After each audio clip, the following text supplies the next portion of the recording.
Hello. Thank you so much for joining us and welcome to Tips for the Transition, the Career Roadmap podcast. I'm Maria Tomás-Keegan, your host. And as a career coach, I help professional women who feel stuck. Together, we position them for the career they really want that will fulfill them and create more harmony in their lives. Because when your career isn't a soulful fit, it becomes a soul sucking experience. So each week we have meaningful conversations with guests and create resources so you can become more confident, resilient, and brave as you make the moves you want to make in your career and do it with more ease and grace. So, if something in this conversation strikes a chord with you, please check out the show description below for all of the links that you'll need to connect with my guest and me. I am so excited for today's episode because my guest and I share a passion for guiding people through career transitions so that they feel inspired to thrive. Robin Merle is a certified fundraising executive for billion-dollar organizations and a veteran of that place at the top where power and value and identity wars can happen.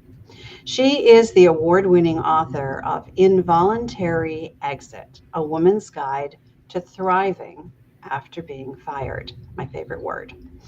Robin has raised more than $500 million in philanthropy, served as a board member for three nonprofits, and was named 2017's Woman of Achievement for her leadership in fundraising and her commitment to supporting women in the field. She is the founder of the Professional Guide, a witty, honest resource to help women take action on personal experiences that aren't up to their standards. She's a frequent speaker on leadership, including most recently at Chief, one of the largest national networks of C suite women, and the 10th Annual Women's Leadership Conference at the Johns Hopkins University. Her credentials alone were enough for me to invite her to join us today. But wait till you meet her. She's a down to earth lady, and you're going to love her as much as I do. Welcome, Robin. Thank you, Maria. What a lovely introduction. And I also love the way that you introduce your show. I couldn't agree more about the importance of transitions and how to approach them. Thank you Oh, for having me. oh, it is my pleasure. I've been looking forward to this. So let's get started. Share, Mhm. if you would, share your story and why you wrote this book called Involuntary Exit. I'd be happy to. As you said, and you summarized my career, I have been in the fundraising field for over 35 years, and I am what I refer to in my book as a type A, hard driving loyalist. I stayed at most of my organizations for 10 years, otherwise 5 years, but for long tenures. And I had never been let go from an organization. So when this happened to me, I was stunned and surprised and had no idea what to do, how to talk about it, and how to basically put one foot in front of the other and move forward. So I looked for other books and realized there was no manual for dealing with this kind of loss. And I don't just mean the job loss, but I mean the loss of identity that frequently comes when you lose a position at a company. There are plenty of books that talk about writing resumes, negotiating severances, or articles about rebounding, but I didn't find anything that really delved into how a person feels when this happens, what the emotional roller coaster is like, and how they build resilience and learn really how to choose very carefully and strategically for their own success going forward. Boy, you hit on some of the things that I remember so well because I have never been laid off before, and it happened to me as well after Mm, nearly 20 years with the mm, company I was with. And you're right, it comes as a shock. And I don't know about you, but for me, uh, one of the first emotions I felt was panic, mm. not Interesting. knowing. And you said it, how to talk about it. What there was this Mm-hmm. feeling of almost shame. Mm-hmm. Yeah. So let's talk about some of those emotions and some of the questions that people who are in a situation like this, going through a transition like this, what are some of the questions that they're asking themselves?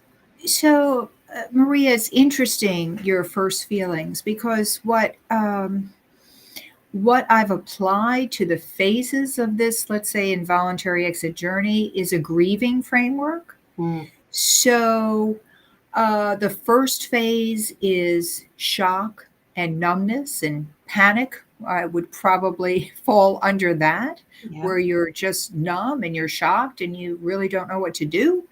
Um, the second phase is yearning and searching, and I think we've all had that feeling where, oh, we wish this hadn't happened and we could go back the way things were, and we search for ways to get ourselves back in that comfort zone.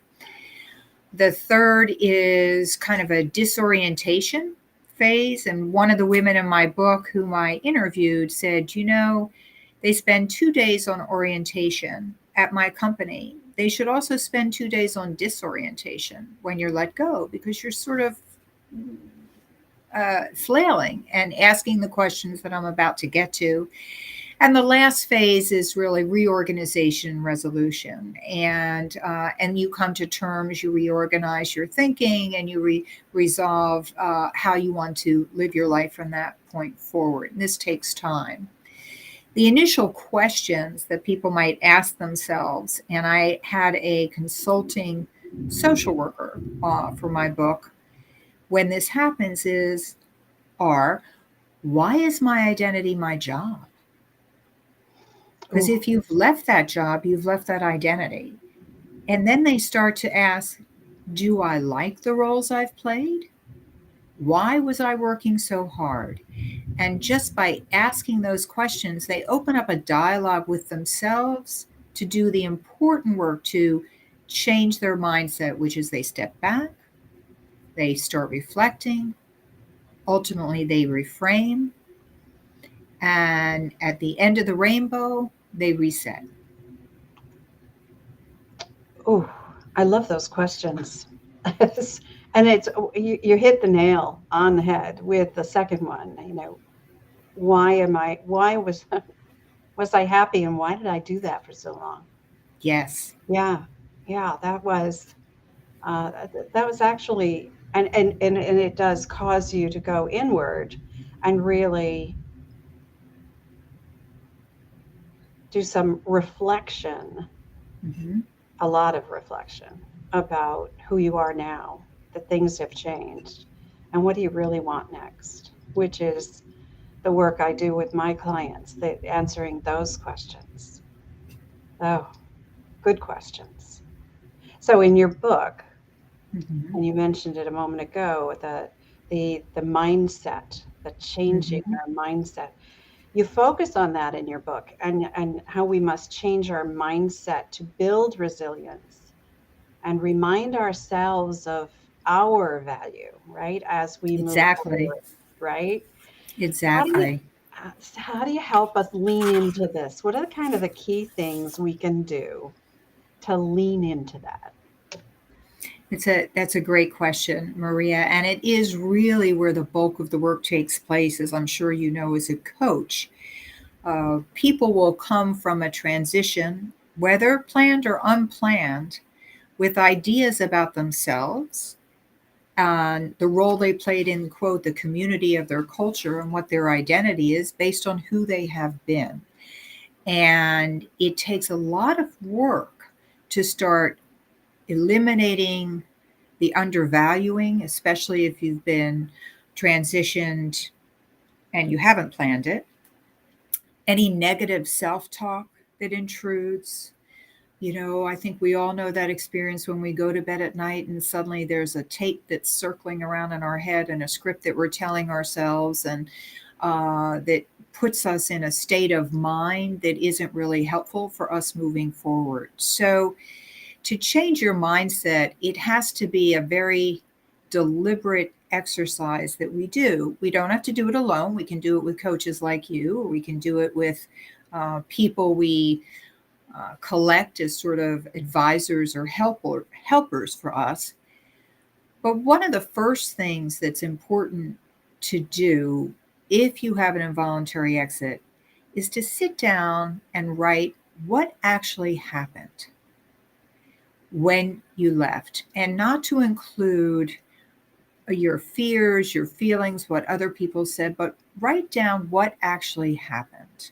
I walked into the room, this was said to me, I walked out of the room, and then instead of telling yourself a narrative, I should never have taken that job, I never had the skills for that job, you have to start rewriting that narrative. And you can do that mentally, or you can do that on your keyboard, or you can do that into a recorder. You can do it any way that is comfortable for you.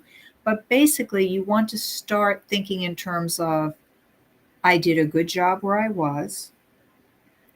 That job has ended, whether for good or for not.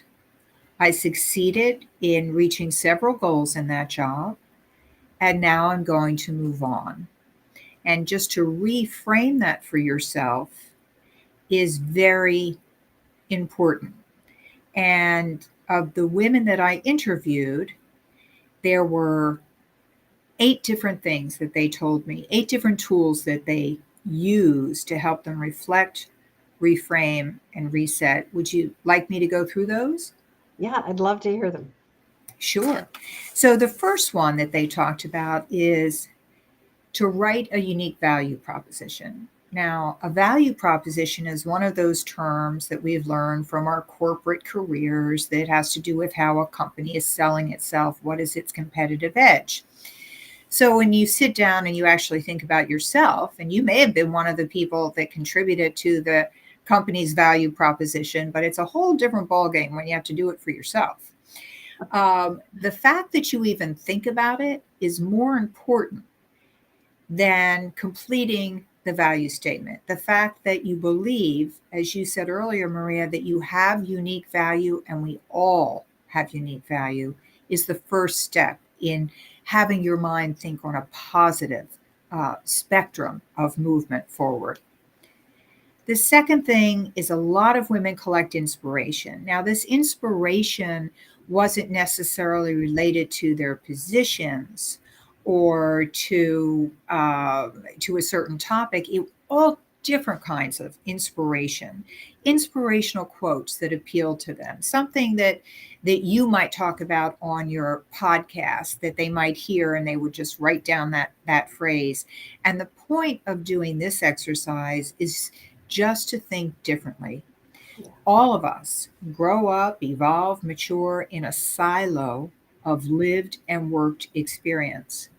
And when you are transitioning and no longer part of the 9 to 5 or 10 to 8 churn that you must do, you really do have the time to look around and encourage yourself to think differently. And that's what collecting inspiration does. Journaling. This is different from collecting inspiration because this is when you have an opportunity to reflect on your own character strengths. And I don't mean to journal about what your accomplishments were related to the job when you were in someone else's journey, your boss's journey, your corporate journey, but your own journey. What do you feel is your character strengths? And these could be things that you just take for granted. Let's say that you're very good at making people laugh, or you're the one that always organizes the dinner parties because you have a touch, or you're the one that is, I love this new term, practices aggressive friendship. You always reach out and make sure that people are connected. These are real strengths and real skills, all of which are usable in whatever you do going forward. Create a vision board. Now, we've been told that people who write down their goals are 80% more likely to achieve them than people who don't write their goals. I honestly don't know if that's true. It sounds good, but there are some people that they're just not verbal. That doesn't inspire them. And the whole point of these exercises and these tools is to inspire yourself, to feel great about yourself and how you're looking ahead. And there was a woman that I interviewed for my book, and she was in a terrible situation where she had worked for a company with the founder. The founder had been replaced by a CEO because the founder knew they needed new corporate rigor. And she was the bridge between the old and the new. So many of the employees who were used to the old culture came to her. And she tried to save them until she realized that she herself was drowning. So she made a vision board on her computer, and she put what she would like to do, where she would like to live, what kinds of people that she would like to be interacting with. And she put it in a silver frame, and it came true. And we can talk a lot, I'm sure, about manifesting what you want, but it did come true. But the interesting thing is that she keeps that vision board on her desk to remind herself of how she was resilient and what she did and how she dreamed, let's say, dreamed forward for where she wanted to be. Produce a you video. I will say, in candor, this is my daughter's tool. She's a millennial, and she, instead of writing things down, she produces a video on her phone of less than 12 seconds, and it tells her how she values herself. And if she's in a situation where she's feeling less than, she will just play that video. She might have her earbuds in like I have now. No one will know, but it really picks her up and brightens her day. Create a playlist. Music has always been important to me. It's always a place where I go to be inspired. And, when we were younger, we would go, quote, to our rooms and listen to music that would sort of reflect our moods. So I actually made a playlist for every phase of the journey that I describe in my book. And anyone can find it on Spotify. It's called the Involuntary Exit Playlist. And it goes from those 4 stages that I talked about in the beginning: shock and numbness to the resolution and reorganization. And I will say that I'm about to make a playlist for 2022, but that's a fun thing to do. And finally, something that I alluded to before, excuse me, enlist an advisory board. No one person has all the answers. And we all know, for example, who to go to. If we do not want to do something, we know exactly who's going to talk us out of it. But if we have a real question, we should pose this to different folks. I learned a term yesterday that I really like called cognitive diversity. And what it really means is getting that difference of perspective, then again, stepping back, reflecting, reframing, and resetting for what works best for you. Well, no, I couldn't interrupt you because you were on such a wonderful roll with those tools and techniques that can help us get through, quite honestly, any transition. Many of them I recommend to my clients as well. Surrounding yourself with, you call them an advisory board. I teach that they are your personal board of directors, right? Lovely. And they are crucial to surrounding ourselves with all kinds of great perspectives that can help us. Mm-hmm. And hopefully they're positive ones. But the writing, the music, I love your daughter's idea of just recording a video or even an audio for yourself that will just lift your spirit. And, it's with an affirmation or two. It doesn't take long to record. Yeah. 12 seconds, it doesn't take long to hear a message that will uplift you. I love all of those techniques that Thank they you. are, and they're all sprinkled throughout your book. So this is Yeah.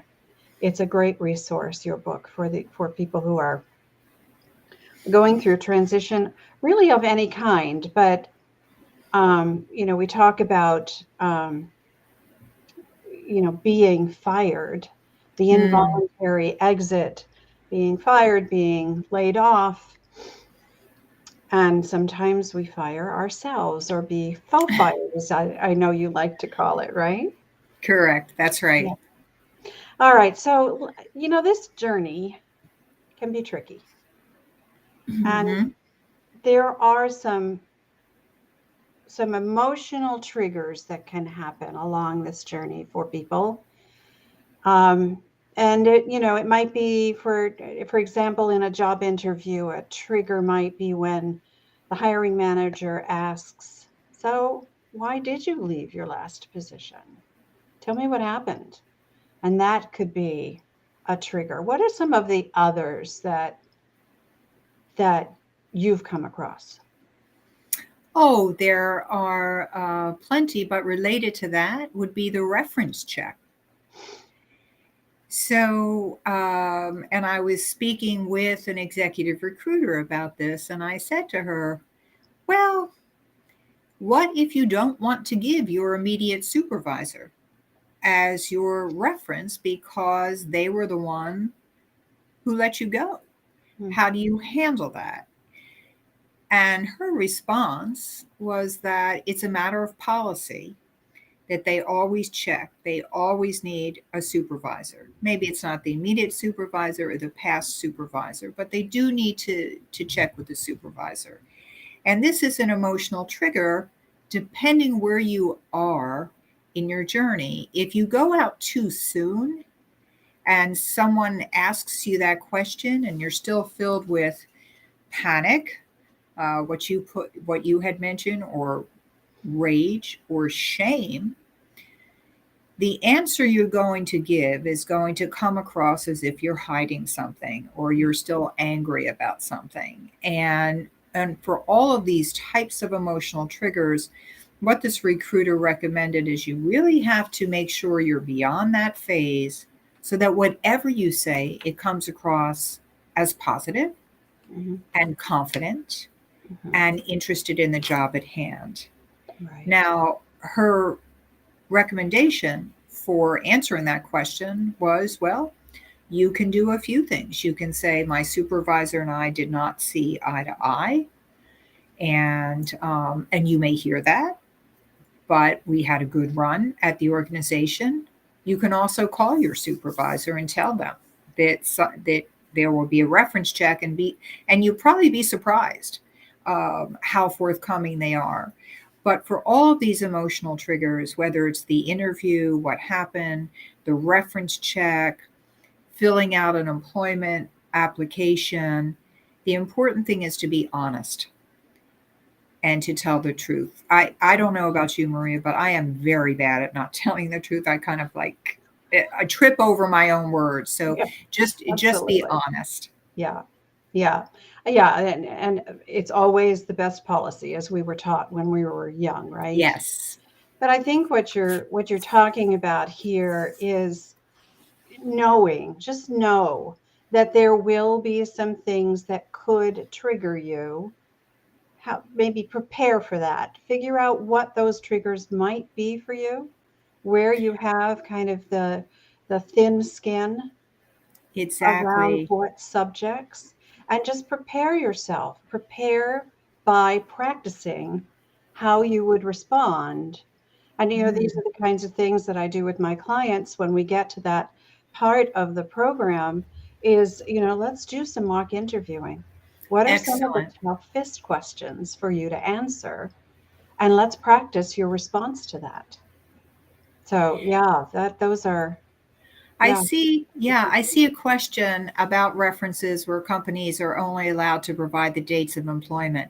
That is actually true. However, as most of us know, we work in industries at certain levels where people do give, as they call, off book references, or it's a tight community, and you need to prepare for that. That Yeah. somebody may reach out to somebody who knows somebody who knows somebody, Yep. and just prepare, as you said, prepare for that. Yeah. Yeah. And I think that's the key for so much of this, right? Yes. So you were probably unprepared if you got fired, or as I got laid off and it came out of the blue.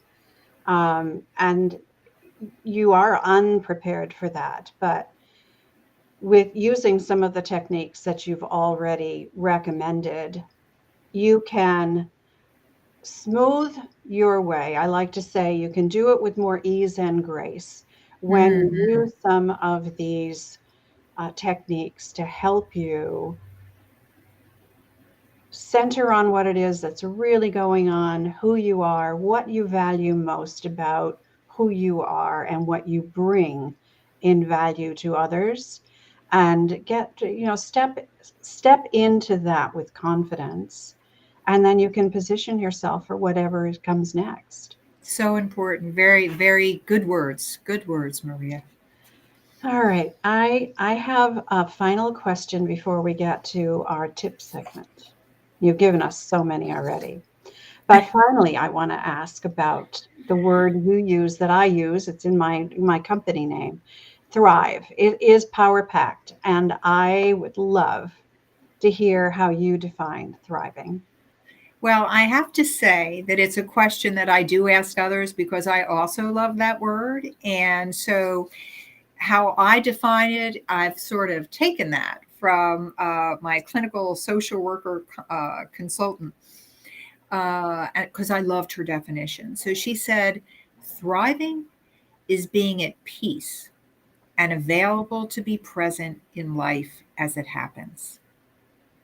So that means not inhabiting past stories or worried about the future. It's all about being at peace and available in the present. And I really liked that I love definition. that. I love that. It just conjures an image of quiet, calm, Yeah. feeling centered, feeling grounded, and being at peace with where you are today, and focusing on, yeah, that's beautiful. Not worried about the past, Mm-hmm. not expecting something in the future, so your mind is not here. What can you do here now? I love that. That's really, Mm-hmm. and be at peace. Okay, Yes. we have one last thing we need to do, because our loyal viewers tell us that this is their favorite part of the show. So, for those who are new to the show, we always end with practical tips and strategies shared by my guest.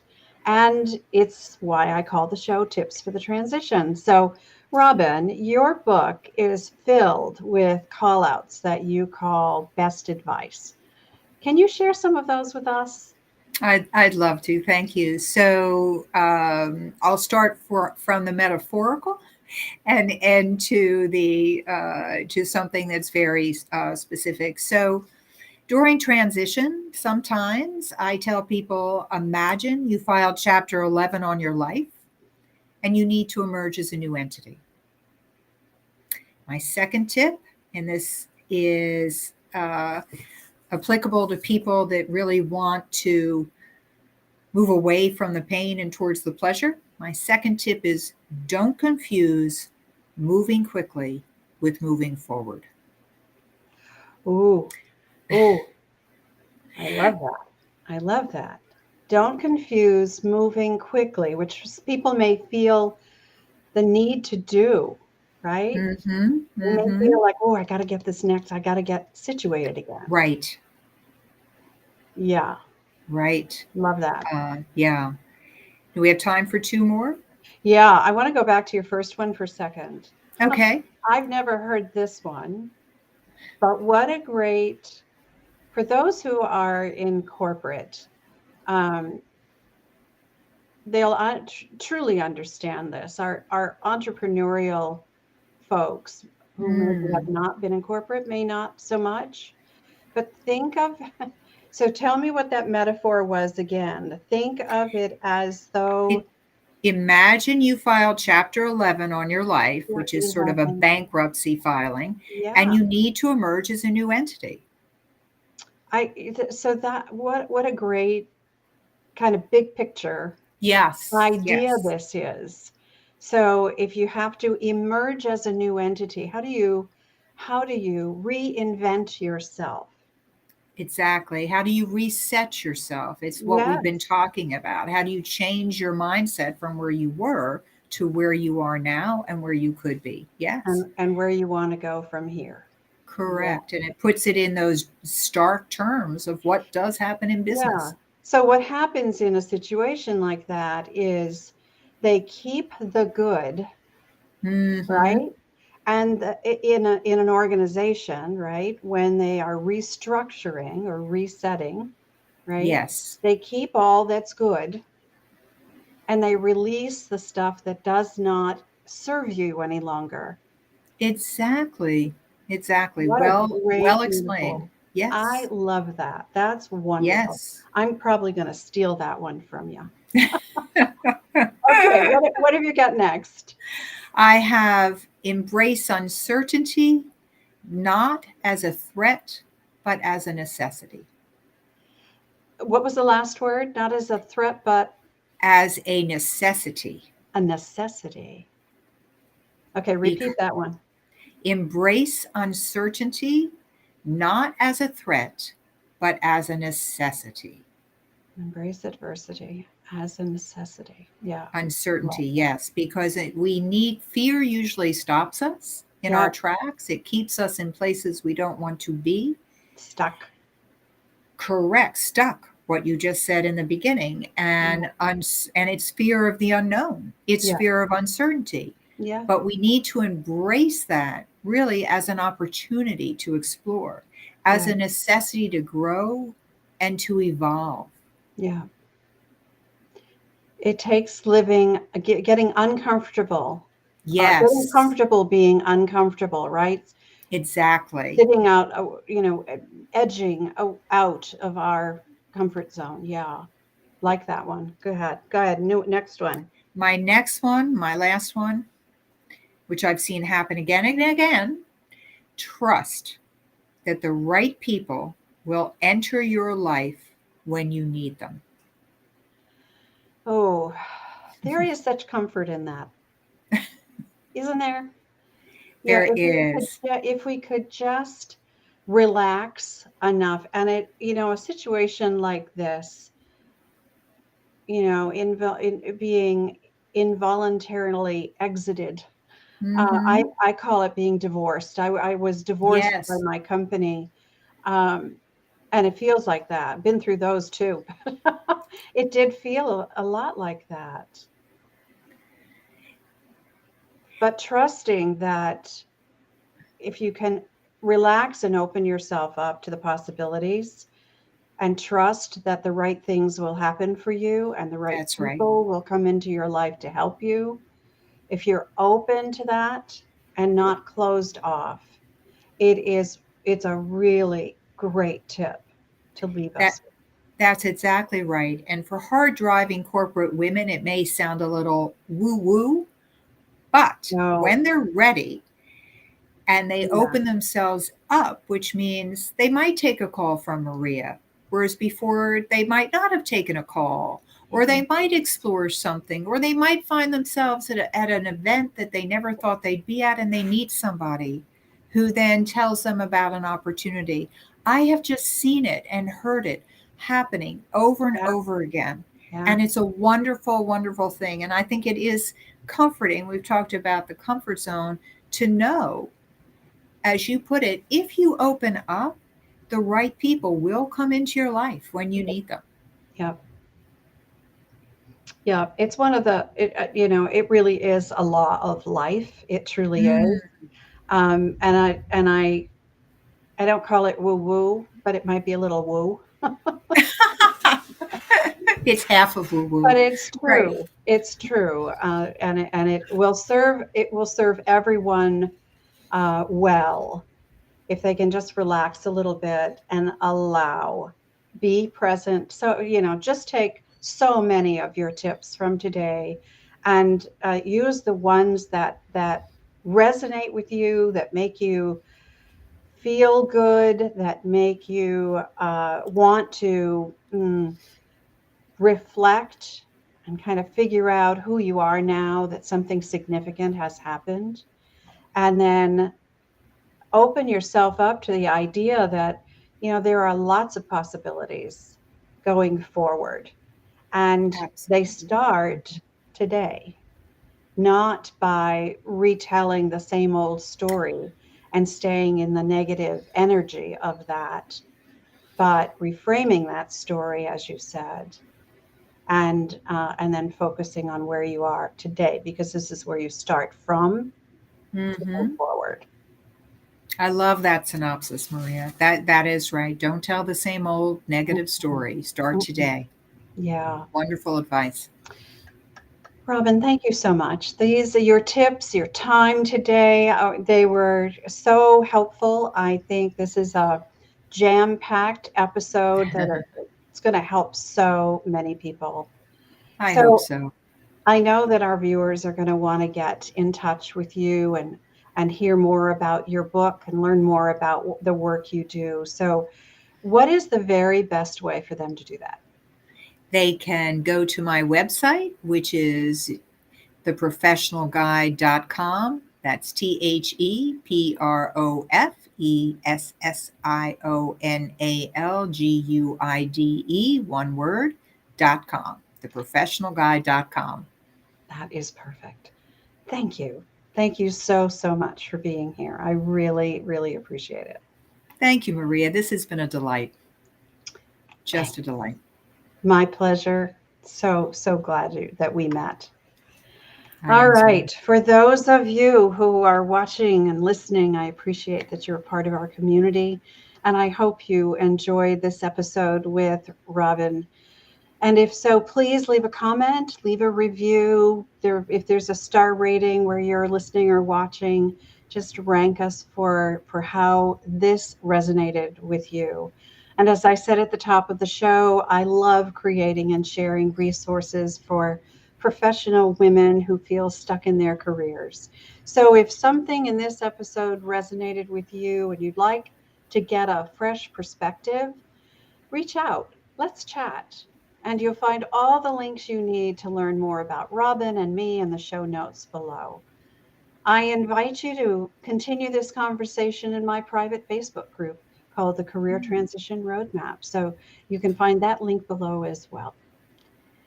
So let's meet again here next Wednesday at the same time, 10 a.m. Mountain Standard Time. Because you know what? I believe it's our time to thrive. So let's thrive together. Till next time, I'm Maria Tomás-Keegan, helping you turn transition into triumph.